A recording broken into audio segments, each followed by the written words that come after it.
I will introduce Mr. Sumit. So, Mr. Sumit Verma is the co-founder and CEO of Reazent, an egtech startup based in Canada.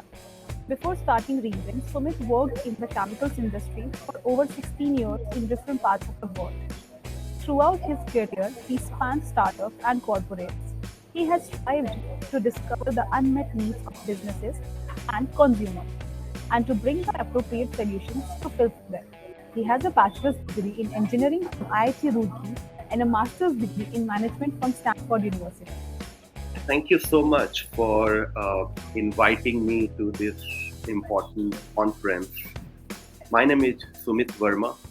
I'm the CEO and co-founder of Reazent. We are a ag tech company based in Canada, and we are trying to make agriculture more sustainable and help mitigate climate change. Uh, I'm sure you all must have come across uh, the impact of climate change on all of us, and it's the biggest challenge that humanity currently faces. We need to make our industries more sustainable, agriculture more sustainable, so that their impact on climate change could be minimized. And that's where we come into the picture. Our mission is to make agriculture and industry more sustainable so that their contribution to climate change could be reduced. Some till some time ago, people thought that uh, the climate change is not real. It's a scientific study, and the numbers and data are not relevant to us. But now it's it's commonly agreed that the devastating effects of climate change is all around us, and we see it every day now. The floodings that are devastating and causing havoc in different parts of the world, even in regions which were not known to have flooding. Um, wildfires. Wildfires are now common, and they are more intense. There are heat waves in places that we could not have imagined to have heat waves in those places till some time ago, and droughts, and uh, many of these intensified extreme weather effects are due to climate change. So the hurricanes are becoming more intense, wildfires burn longer and wider, extreme heat gets hotter, drought conditions are persisting. So um, now these effects are more persistent and more intense. Clearly, we need to do something about it. Um, there is one specific number that we all come across every day. You must have heard about it. Uh, People talk about net zero by 2050. So this zero is very important, and then this 2050 is also critical.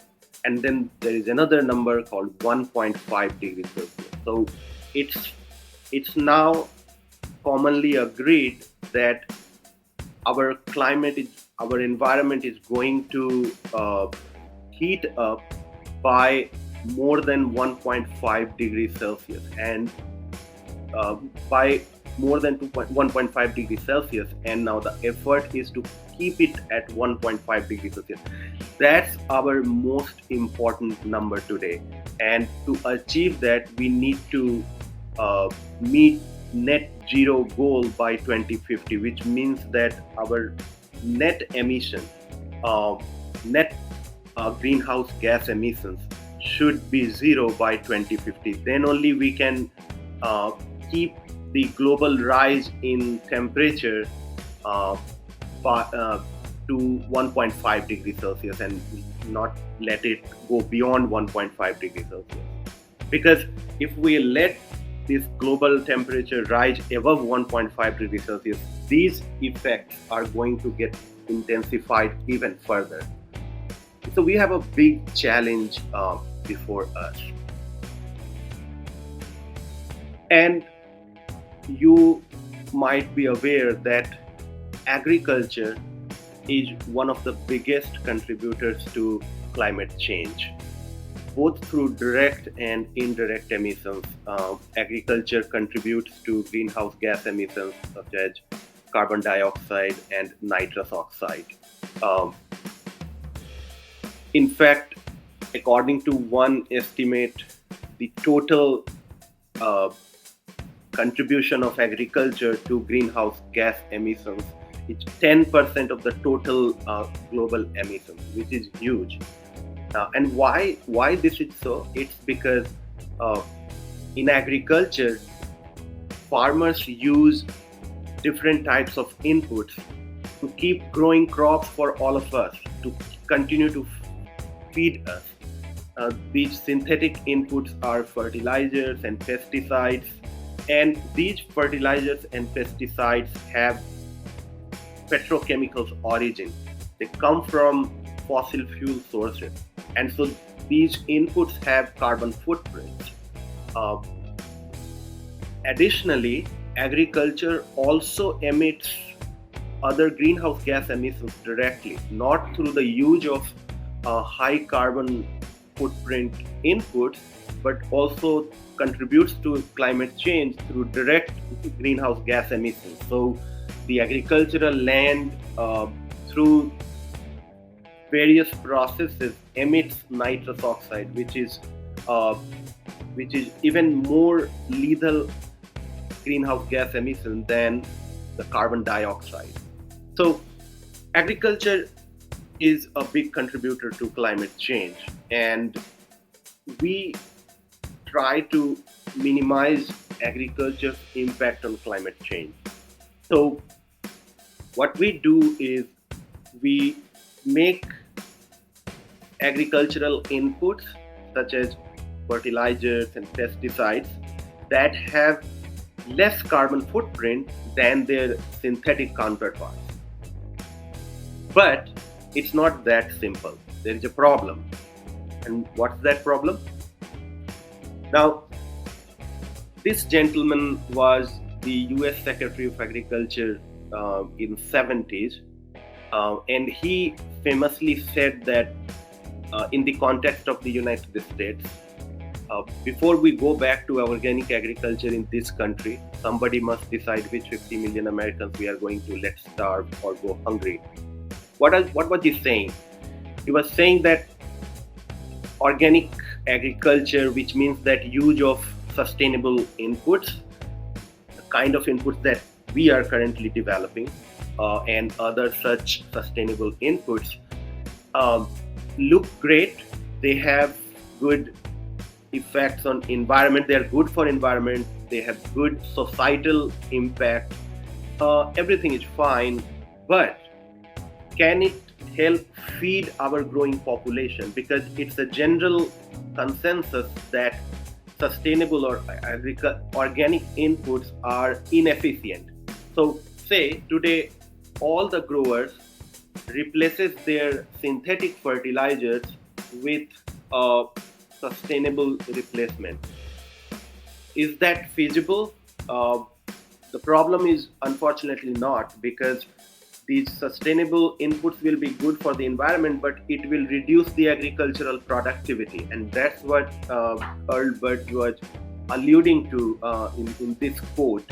And he said, if we switch to organic agriculture, we might, the environment, the effect on environment will be good, but we might not be able to feed our growing population because we will not be growing enough.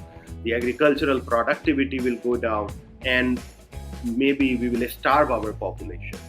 So that's the problem. You want to make agriculture sustainable, but you also want to keep our population feeding. And we all know that we are going to be 10 billion people by 2050, and our agricultural land is going to reduce by 30%, over 30%. So it's a very complex problem. Our population is increasing currently from 7.5 to 8 billion to even 7 billion to 10 billion by 2050. Agricultural land is reducing. We need to mitigate agriculture's impact on climate change, and still we have to solve this problem. And so the only way we can do that is by developing new novel technologies that can replace synthetic agrochemicals, but at the same time keep the productivity level from diminishing. That's the problem, and that's where we come into the picture. It's our mission to develop sustainable alternatives to agrochemicals that can keep the agricultural productivity from reducing, and at the same time minimize agriculture's impact on climate change. Now, there is another problem. So, there are different types of crops. We have wheat, we have rice, we have soybean, we have vegetables, and there are some food crops, there are some non-food crops. They require different types of environments. They grow in different conditions. But if you broadly divide these crops, there's one way to classify these crops, which is the crops which are grown in farms, in agricultural lands. So these are field crops or broadacre crops. These are grown in acres and acres of agricultural land. And you have crops that are grown indoors in greenhouses, in vertical farms, and in North America and Europe, there are hundreds of indoor farms that grow different types of crops, including vegetables and leafy greens crops. So one problem with sustainable inputs is that they work well in indoor farming environment, but they fail in field farming environment. That's another problem that we needed to address. So we are developing a technology that not only works in indoor farming environment, but also in outdoor farming environment, so to speak, keeps the agricultural productivity from reducing, and at the same time contributes in mitigating climate change. And this is the next few slides will become a little bit technical. I'll try to keep it simple so that everybody understands it. So basically, our technology is based on beneficial microorganisms. The microorganisms are all around us and in nature. They are in soil, they are in air, they are in rivers, they are everywhere. And many of these microorganisms have beneficial effects on plants. The plants and microorganisms have symbiotic relationships, so they depend on each other. Plants provide nutrition to the microorganisms, and then microorganisms provide or produce biochemicals that are necessary for plants' growth and health. And to have the most impact of microorganisms on plants, it's necessary that these microorganisms survive and thrive near plant roots. So that's key to their impact on plants. But the technology, the conventional organic technologies that are based on microorganisms, our technology is also based on microorganisms, have this problem. They have difficulty thriving near plants because of the adverse conditions of the environment. And so we have developed the technology to overcome that, and it's based on years of research, and we have a patent on this. And the next few slides basically explains why it happens in our technology and not in other technologies. And I'll skip through. It will become more technical, so I'll skip through them. And then, so over the years, we have partnered with various organizations all over the world to bring our technology to the market. And the idea is that we leverage their marketing and distribution capacity to bring our technology to larger population of growers. And these are some of the results that we have got in our pilot studies. And basically what they say is that compared to the conventional technology, we have an edge. And it shows that even though we are a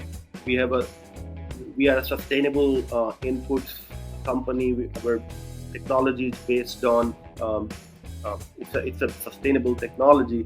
Still, the agricultural productivity does not go down significantly, which is the problem with the conventional biological technology. So here, one other need from growers all over the world is that they are very they resist change, and they do not want to change their agricultural practices, and they want solutions that integrates to their agricultural practices. And we understood that, and so we strive to make sure that our products do not require them to change their agricultural practice. So for example, in a certain crop, if the mode of application is spray application, then we make sure that we formulate our product in such a manner that those growers are able to use our products as a spray application. So we can customize and tailor-made products for these different growers' needs. And we have been working on different crops for different applications. So in some applications, our goal is to enhance productivity. In other applications, our goal is to replace a synthetic pesticide or maybe reduce the use of fertilizers. And these are some of the snapshots of our work in different parts of the world, where we have shown the effects of our technology on these different applications. So this was wheat, this is soybean, and this is a snapshot of the result we got from one of the trial locations in the US.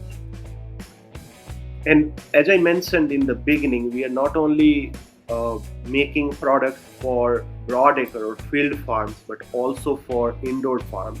And we are working with a company which is based in Canada, and we are helping this company improve its productivity, which is absolutely critical for its profitability. So the agricultural inputs market comprises of chemicals and biologicals. So chemicals means traditional synthetic chemistry based inputs such as fertilizers and pesticides. So you have ammonia fertilizer, phosphate, then you have different types of pesticides, and then you have biologicals, which basically comprises of all sorts of organic technology. And if we look at this market, it's a huge market, over $200 billion market. But the share of biologicals in this huge market is still very low. It's just over $8 billion. But this market is growing very fast. In fact, it's growing at a CAGR of 15%. So there is a huge opportunity to expand this market and capture a larger share of overall agricultural input market. And we have a great opportunity before us because we can make formulations for these different crops in different that are grown in different environments, and so we have huge opportunity before us to capture a large share of this available opportunity.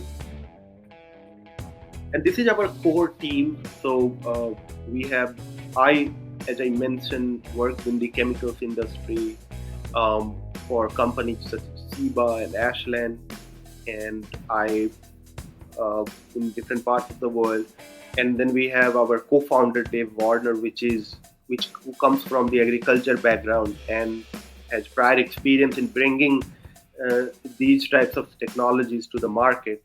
And then we have advisors who have different skill set that are necessary for our product development and scale up. These are some of the products in our pipeline. So there are, as I mentioned, there is a growth crop yield enhancement product. There is a crop protection product, and then there are other products that are in the pipeline which are in the development stages, but also very critical for our growth. So that's it from my side. I hope it was useful for you.